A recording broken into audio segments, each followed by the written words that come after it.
मंदिर से जुड़ी कुछ बातों को जानेंगे। श्री राधा वल्लभ मंदिर वृंदावन का सबसे प्राचीन मंदिर है।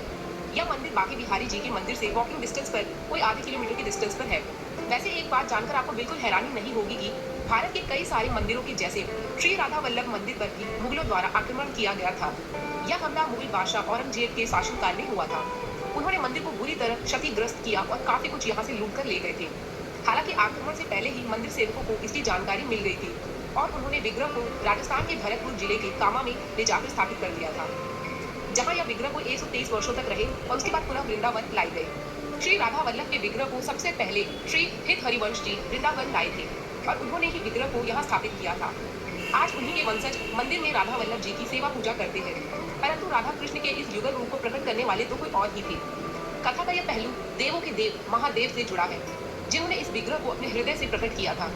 जैसे श्री हरिदास जी ने निधिवन में श्री बांके बिहारी जी को अपने हृदय से प्रकट किया था, श्री बांके बिहारी का विग्रह भी राधा कृष्ण का एकाकार रूप है।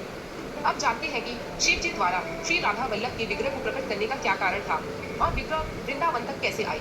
तो दरअसल आत्मदेव नाम के एक ब्राह्मण शिव जी के बड़े भक्त हुआ करते थे और एक बार उन्होंने कैलाश जाकर लंबे काल तक शिव जी की पूजा उपासना की।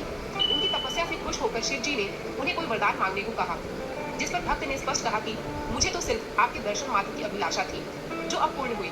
फिर भी शिव जी ने उसे वरदान मांगने को कहा, जिस पर आत्मदेव ने कहा कि आपको जो वस्तु सबसे प्रिय हो वो आप मुझे दे दें। इस पर शिव जी ने अपने हृदय से श्री राधा वल्लभ के विग्रह को प्रकट किया, जो उन्हें बड़े प्रिय है। इस प्रकार यह विग्रह शिव जी द्वारा आत्मदेव को दिया गया। वैसे कहीं कहीं उल्लेख आता है कि विग्रह आत्मदेव के स्थान पर उनके किसी पूर्वज को दिया गया था, जिन्होंने अपने तप से शिव जी को प्रसन्न किया था। आगे बढ़ते हैं तो शिव जी ने साथ ही आत्मदेव को विग्रह की उपासना विधि और मंत्र आदि बताए। आज भी उसी विधि से राधा कृष्ण के इस युगल रूप की पूजा होती है। आत्मदेव विग्रह को अपने साथ चिरथावल गांव ले आए, जहां वो रहा करते थे और एक समय तक उन्होंने श्री राधा वल्लभ विग्रह की पूजा उपासना की। बाद में उन्होंने विचार किया कि जो व्यक्ति मेरी दोनों बेटी से विवाह करेगा उसे ही मैं यह विग्रह दूंगा।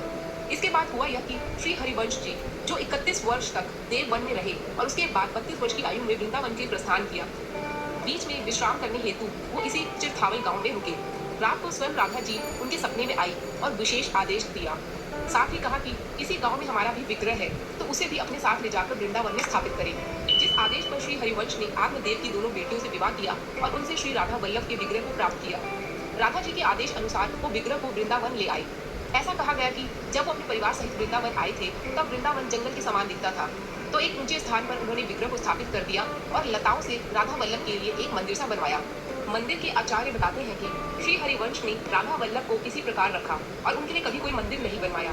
मंदिर तो उनके बड़े पुत्र वंचन महाप्रभु के समय पे बना था और जानकारी के मुताबिक मंदिर निर्माण का काम 1585 में अकबर बादशाह के खजांची सुंदरदास भटनागर ने करवाया था।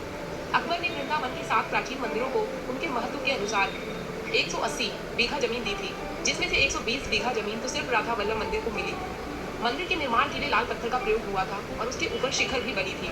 वीडियो की शुरुआत में आपने जाना कि मुगलों द्वारा आक्रमण के समय उस विग्रह को रातों रात राजस्थान के भरतपुर जिले के कामवन में ले जाकर स्थापित कर दिया गया था, जहाँ वो 123 वर्ष रहे। फिर मुगल काल समाप्त होने के बाद पुनः श्री राधा वल्लभ विग्रह वृंदावन लौट आए। आक्रमण में मंदिर को भी काफी नुकसान हुआ था, तो आज श्री राधा वल्लभ को एक नए मंदिर में स्थापित किया गया है, जहाँ आप उनके युगल रूप के दर्शन कर सकते हैं। जब कभी आपको मंदिर जाने का अवसर मिले तो आप वहाँ देखेंगे कि राधा वल्लभ जी के विग्रह के बगल में ही एक छोटी सी गद्दी है, जिस पर राधा रानी गुरु रूप में विराजमान है। जी हाँ, राधा रानी श्री हरिवंश की गुरु रही, यानी श्री हरिवंश जी ने अपने इष्ट के साथ अपने गुरु राधा जी को बराबर का स्थान दिया। हालांकि यह राधा रानी की प्रतिमा नहीं है, केवल वाम अंग में मुकुट की सेवा होती है।